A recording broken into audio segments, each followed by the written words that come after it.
And I think it's why I make so much money and why I have so many amazing clients, because I see and understand them, and it builds trust with my clients before I even work with them. They trust me to help them because they know that I understand them. And that's how you should make your potential clients feel too.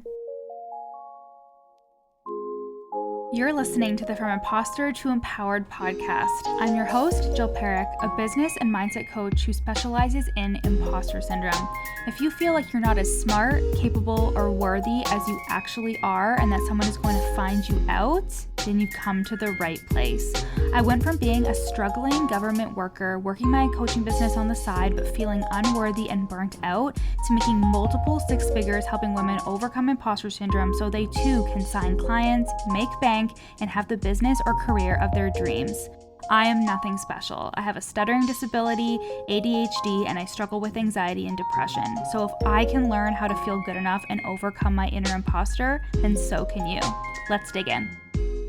Hi queens, welcome back to the frickin' podcast. I'm so happy to have you here as always. We are coming up in the last 2 months of the year, but it really is just the beginning. Or you can decide that it is and choose to work with me in one-to-one coaching.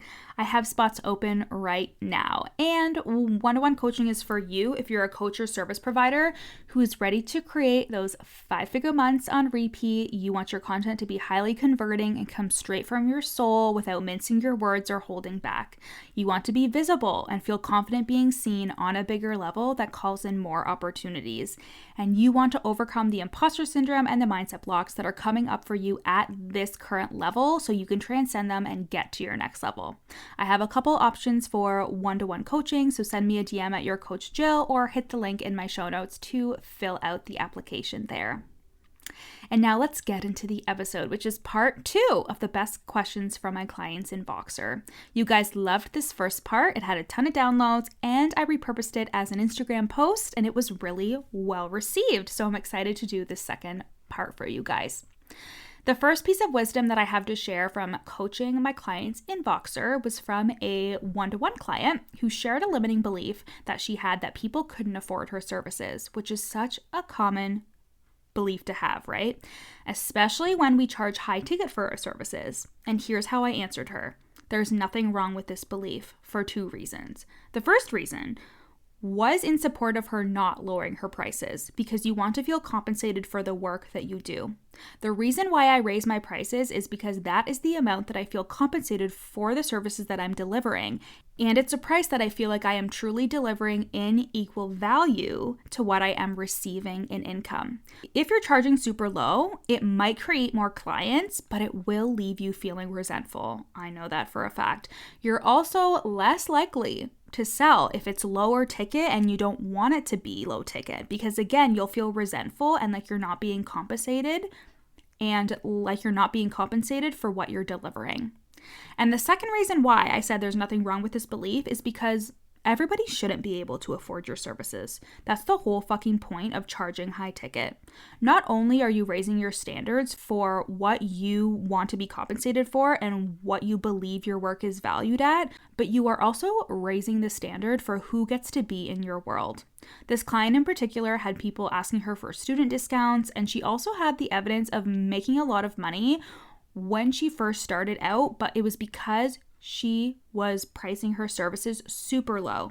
And this is where you have to be okay with a little bit of a void, a little bit of a stopgap, where you have to be okay with less clients, less immediate and instant gratification, because when you raise your prices, while you may have less clients, they will be way better fits and they will be paying you more. And the quality of your clients is the fucking quality of your life. Hearing this lifted so much stress off my shoulders and relieved me of any remnants of guilt that I had for charging what I wanted to charge and not just taking anybody into my world or making my prices affordable. Your work is of high service, bitch, and not everyone will be able to afford you, and that's okay. That's the point. You want to feel compensated for the work that you're doing and the work that you did to provide your clients with the value that you're providing them with. And you want them to be quality clients who are making your experience of being a coach or an OSP enjoyable. You didn't start a business to feel like you need to escape from it or that you don't enjoy the clients that you're working with. I'm not saying it's always going to be easy and fun, but you are allowed to decide what clients you take and who you work with. Okay, now let's get into the second piece of coaching that I did through Voxer. And this was a question from one of my mastermind clients in the Fraud Squad, which is opening up next month, hint, hint. And she was saying how a block that she's always had with manifesting is manifesting through her business. She has so much evidence of manifesting through her husband, manifesting opportunities, manifesting a big, beautiful life, but an area that she's always struggled with is manifesting through her business. And I absolutely love coaching on this shit because I truly believe that unworthiness creates blocks. And this is a place where my client was feeling blocked. And I shared that this signified to me that there isn't trust in herself to manifest through her business. And that's why it was flowing through other open channels like her husband. This has everything to do with her own unworthiness around receiving for her services and through her offers, as well as not trusting herself with receiving. And this was an amazing lesson to get back to the basics, to journal or hash out your beliefs and your thoughts and begin really looking at your beliefs and the stories behind them so you can clean them up. In this case, this client has done this in so many other ways that has allowed her to manifest, and now she just simply needs to do it for her business and her offers so they can become open channels that she can receive through. It's really that simple. It's not always easy work, the belief work and the releasing limiting beliefs work, but it can be simple to go back to the basics, look at your beliefs and what stories are causing them, and then doing the work to release them. Because at the end of the day, your beliefs about what you can have and what you'll do with it once you have it are going to determine what flows through your business. If you create an offer, that's great. Potential clients have somewhere to go.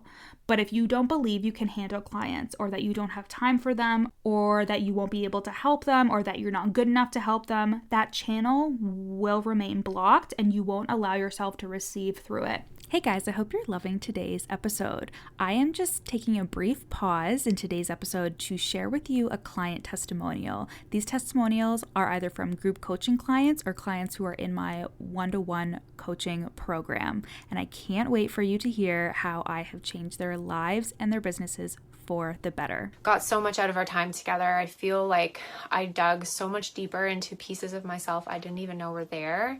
And I was able to move through what honestly was a very difficult time in my business in a way that kept me above water, which looking back, where I am now to where I was when I first started working with Jill, I don't know if I would have really survived, these last few months and ended up really flourishing. And now, though I miss our one-to-one sessions so deeply, talking to Jill honestly was probably one of the most highlight moments of my weeks when we had our one-to-one sessions. But now I have this entire bank of amazing resources that I come back to every single day to help me set up myself and my business for success and make sure that I'm just continuously working on my mindset. And I have so much love and gratitude for all the work that Jill does. And if you do decide to work with her, you will absolutely not regret it. Thank you guys so much for listening. Now let's get back to the episode. And even if you do receive through it, it might not be at the level that you truly desire. Receiving through your business and through your offers is just seeing them as other channels that you can receive from. And just like through your partner, through your job, etc., it is the very fact that you believe you can receive through them that makes it possible for you. And then lastly, I coached another client in the mastermind, the Fraud Squad, in this fucking long ass voice note because I was driving. I was on the way to, I think it was my eyebrow appointment or something like that. And I went on a tangent. It was 14 minutes long. And I was talking about something that I do that is just as powerful as talking to the result.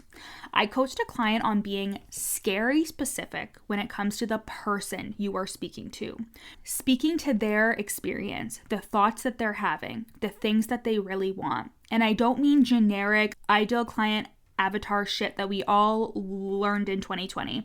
If you consume any of my content, you know that I usually say exactly what a lot of you guys are thinking. And I get that comment all the time. The typical Jill, it feels like you're in my head kind of comment, because early on I realized how powerful it is to see your words in text or coming out of somebody else's mouth.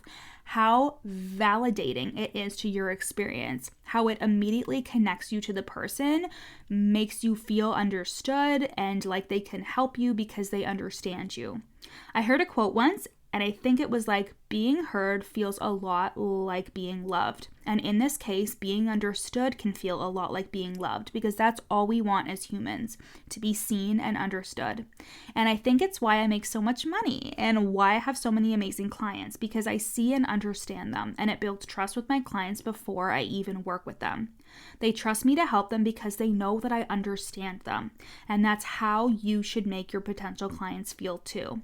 I actually had a client say that they're afraid to get too specific, but actually you need to get specific with your stories, with your examples, with the exact words and thoughts that are in your client's head, because when you do, the subconscious mind of your client will immediately turn it into something that it can relate to.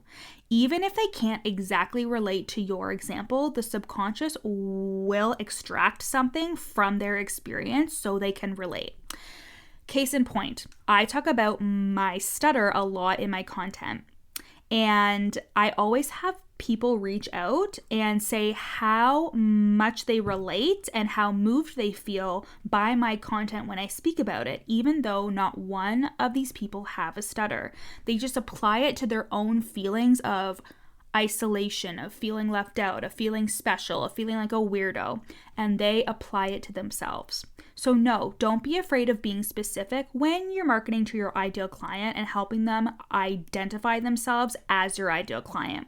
Because if they're a good fit for your offer and they want to work with you, their subconscious will do the work for them in applying themselves and their lives and what they're experiencing to what you are explaining to them. All right, guys, that's part 2 of the best questions in Voxer. And exciting news, if you missed the last launch of my mastermind, the Fraud Squad, we are going to be enrolling for the January 2024 round in November.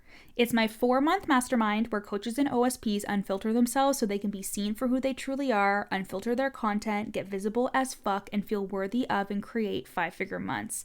I fucking love this mastermind. It is always the most accepting, open, life-changing space, and it's because of the women inside and the fact that it is the only space on the internet where we openly talk about imposter syndrome so we can let it the fuck go and step into our power.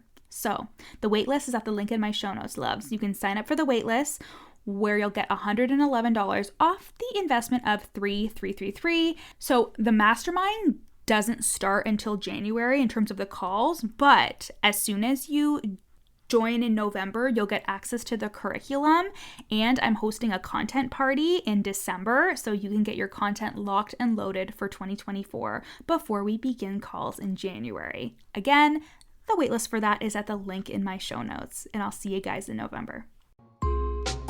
Thanks so much for listening to the From Imposter to Empowered podcast. Head to the show notes to learn how you can work with me, where you can buy my best-selling book, You're Not Special, and how to get on my email list for free. Screenshot this episode and add it to your Instagram stories, tagging me at YourCoachJill. See you next time.